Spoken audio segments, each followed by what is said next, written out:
Hello everyone, আসসালামু আলাইকুম। আপনারা সবাই কেমন আছেন? আলহামদুলিল্লাহ আমি ভালো আছি। তো আজকে দুপুরবেলা মুরগি ভুনা করলাম।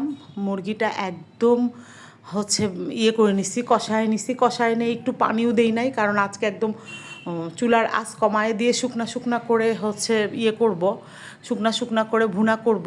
এখন শুকনা করে ভুনা করব, পানি তো দিব না। তো এখন যেটা মুরগির মধ্যে যে পানিটা থাকবে সেটাই হয়তো ঝোল হয়ে বের হবে।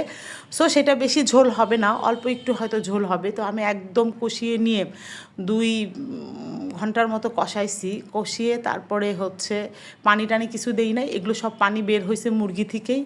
এখন ওইটা একদম জাল আঁচ কমায় দিব, দিয়ে ওইটা রান্না করব। আর এদিকে শাকের আগা দিয়ে ছোট মাছের চচ্চড়ি করছি, ধনিয়া পাতা দিচ্ছি অনেক সুন্দর করে, একদম মাখা মাখা করে চচ্চড়িটা করে নিব।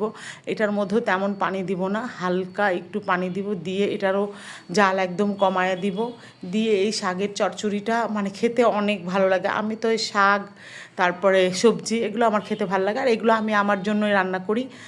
আমার বাসায় আমার ছেলেরাই মানে চচ্চড়ি তারা পছন্দ করে না, তারা এই যে মুরগি আর মাছ পছন্দ করে। তো আমার ভিডিও কেমন হয়েছে, লাইক কমেন্ট শেয়ার